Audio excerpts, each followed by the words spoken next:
আসসালামু আলাইকুম। সবাই কেমন আছেন? আশা করি সবাই অনেক ভালো আছেন। আজকে আমি তৈরি করব নারকেলি পাকন পিঠা।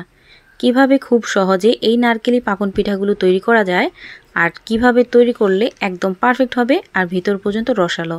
চলুন দেখে নেই। প্রথমে একটা হাঁড়িতে 1 কাপ পরিমাণ লিকুইড দুধ নিয়ে নিব। দিয়ে দিব 1 কাপ পরিমাণ কোরানো নারকেল। 1/3 কাপ দিয়ে দিব চিনি। অবশ্যই এখানে চিনির পরিমাণটা আপনারা বুঝে তারপর দিয়ে দিবেন।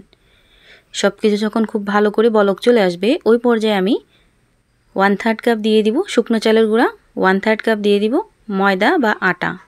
এখন এই ময়দা আর আটাটা খুব ভালো করে একসাথে একটা ডো তৈরি করে নিতে হবে। আর অবশ্যই এখানে লবণ দিয়ে দিবেন। লবণটা আমার স্কিপ হয়ে গেছে, দেখানো হয় নাই। একদম লো হিটে জাল করতে করতে এইরকম একটা ডো তৈরি হয়ে গেছে। এখন আমি চুলাটাকে অফ করে দেব আর এই ডোটাকে একটু ঠান্ডা করে নেব। এই ডোটা একদম পারফেক্টলি ঠান্ডা হয়ে গেছে।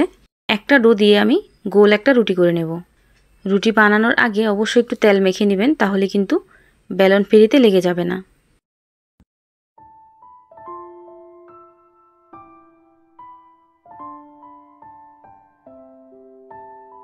সাইড থেকে আমি একটু বাদ দিয়ে দিতেছি। যেহেতু নারকেলি পাকন পিঠা, সেজন্য সাইড থেকে নারকেলের আঁশটা বের হওয়া স্বাভাবিক। চার সাইডটা আমি খুব ভালোভাবে সমান করে কেটে নিলাম। এখন মাঝখান দিয়ে এইভাবে কেটে নেব।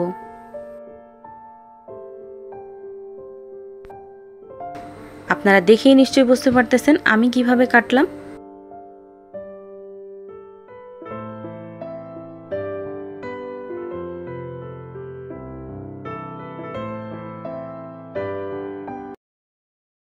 সবগুলো পিঠা আমি এইভাবে বানিয়ে নিছি। এখন আমি এই পিঠাগুলো তেলে ভেজে নেব।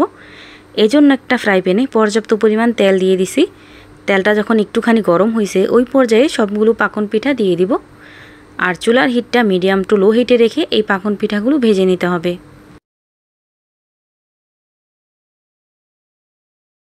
এক পাশ যখন একটুখানি ভাজা হয়ে যাবে ওই পর্যায়ে আমি পিঠাগুলোকে উল্টিয়ে দিব। চুলার হিটটা লো হিটে রেখে যতক্ষণ না পর্যন্ত গোল্ডেন ব্রাউন কালার হয়ে যাচ্ছে ততক্ষণ পর্যন্ত কিন্তু ভেজে নিতে হবে।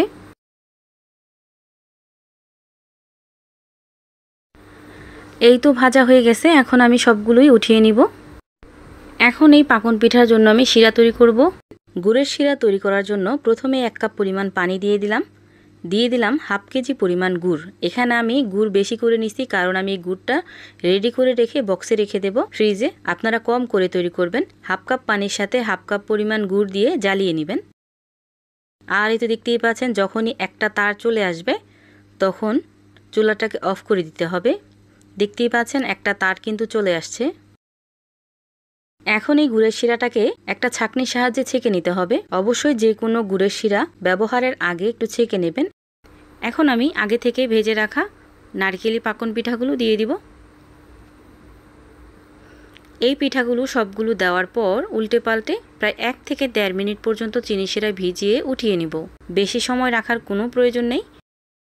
পিঠাগুলো এতটা সফট আর এতটা ইয়াম্মি হয়, না বানালে বুঝতেই পারবেন না। এই তো তৈরি হয়ে গেল নারকেলি পাকন পিঠা। ঘরে থাকা অল্প কিছু উপকরণ দিয়ে এই নারকেলি পাকন পিঠাগুলো তৈরি করা যায় আর খেতেও হয় অসম্ভব মজা। দেখেই নিশ্চয়ই বুঝতে পারতেছেন কতটা লোভনীয় হয়েছে।